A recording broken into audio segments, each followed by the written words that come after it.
Las Vegas Raiders players opens up about facing Shedeur Sanders for the first time in their NFL careers. Man, we're a few days closer to Shedeur Sanders making his NFL debut. He is definitely the talk of the town in the sports world. We got a lot of people talking about him. But what is sticking now is Geno Smith, Ashton Gentry, Maxx Crosby, pretty much all of these star players for the Las Vegas Raiders is opening up. You won't believe this actually happened, because somehow, in the middle of absolute NFL chaos, Geno Smith just tossed out a take about Shedeur Sanders that has the entire league blinking like they missed half the script. What in the world did he say, and why is everyone losing it right now? Yeah, man, I'm happy for my guy, man. S2's the guy who I've been talking to for a long time, and just happy to see him, getting his shot, but unfortunately it's against us, but happy to see him get his shot. How long have you had some type of relationship with Shadur? For a long time, probably since he was in high school. Those are two negatives, so I don't want to take a sack or throw an interception. I'm trying to complete passes, and when you play in the NFL, it's the hardest league you can play in, so things happen. But I'm an aggressive player. The playoffs, the guy had his back turned, threw the ball to the spot. He turned his head and threw his hand up, got a tip on it, and went to a defender. Somehow the NFL woke up this morning and decided to run a full telenovela starring Shedeur Sanders, the Cleveland Browns, and the Las Vegas Raiders, with Geno Smith playing the surprisingly emotional best friend who suddenly goes viral for saying something nobody expected. Day media day as well, and they let it be known what they have in store for Shedeur Sanders, but they give him well wishes because at the end of the day, it is a business for everybody. Now, I want to see Shedeur succeed. I know a lot of people want to see Shedeur succeed, but there's many people in Vegas that don't want to see Shedeur succeed. Something else we're going to be talking about is basically Shedeur could be the first quarterback in Cleveland Browns franchise history to win as a starter in their debut. No quarterback in Cleveland Browns franchise history 27 some years has won since they returned back to the NFL. Because apparently we live in a timeline where Shadur hasn't even taken his first NFL snap yet, and he's already the biggest storyline in the league. The man hasn't thrown a pass, breathed wrong, or tied his cleats crooked without cameras zooming in like it's the Queen's coronation. I know. It was pretty much what I saw in the game. It was just the same thing. We got to execute in the red zone, score touchdowns in the red zone. Thought we moved the ball, pretty decent, but, when we got to scoring position, we didn't finish, and so that led to 3 points and not 7. He's Deion Sanders' son, so he should be, he's fine with that. He's had to deal with that his entire life.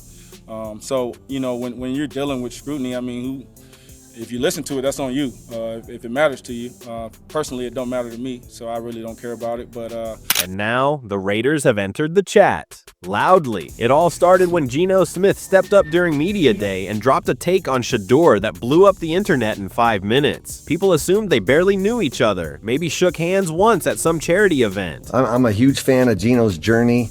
I always tell him I want to be the first to write your 30 for 30 when you're done, because I think it's an incredible story of what he went through, the adversity he went through, being a high draft pick and his time in the league and his time sitting back and watching, Russell Wilson and Phillip Rivers and Eli and some of the quarterbacks that he had a chance to watch a little bit, and then to get the opportunity that Pete gave him again in Seattle and to resurrect his career. Nope. Geno casually reveals he's known Shadur since the high school era, back when Shadur was out here throwing more touchdowns than most adults throw tantrums. Leave it to Geno to act like he's known him since kindergarten lunch breaks. That's when the internet sprinted into chaos mode. But Geno didn't stop there. Oh no, he decided to toss out the verbal equivalent of a warm hug, right before reminding everyone that he also plans to make life extremely uncomfortable for the rookie the moment the whistle blows. If he is terrible, this might be the only start he ever has in the NFL. If he's excellent, then he's set up incredibly well. Like, he will get more starts, I believe, this year, and will have the opportunity to prove he should be in the mix to be the Browns starting quarterback. If he's mediocre, then it's just status quo. It's like, okay, you're still the backup 5th rounder. Dylan's gonna come in when he's healthy again, and maybe he gets starts at the end of the year if they're done. And just when you think the Raiders are done, Maxx Crosby steps up with the kind of energy that screams, "I respect your father, I respect your family, but I will absolutely not respect your pocket protection on Sunday." The man radiates that calm, terrifying confidence of someone who already planned 3 different ways to ruin your debut before breakfast. He's smiling, he's polite, he's complimentary, and behind those eyes, you can see the playbook of destruction flipping like a slideshow. Am I saying that Geno Smith is a top 10 quarterback? Absolutely not. He is in no way even close to being a top 10 quarterback. Now, Geno Smith should not be as horrible as a quarterback as he is. And when you look at the play calls, right? We have play calls like it's 3rd and 2 and we do a quarterback sneak and we're missing our main interior offensive lineman. Like, what are we doing here? What are we even thinking if we're doing a quarterback sneak when it's 3rd and 2?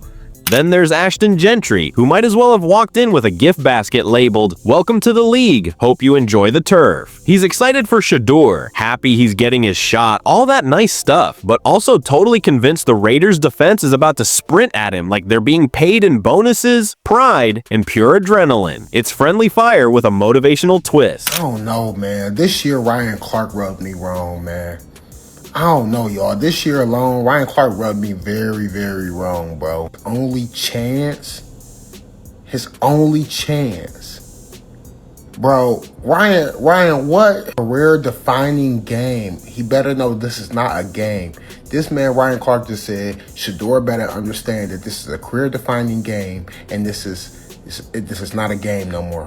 But here's where the story goes from fun press conference to historic NFL documentary with dramatic background music. Shadur is not just debuting, he's stepping into the most cursed quarterback situation in recent football history. The Cleveland Browns have not had a single quarterback win their first NFL start in the last 27 years. Let that sink in. I will say the NFL industrial complex, the NFL media machine.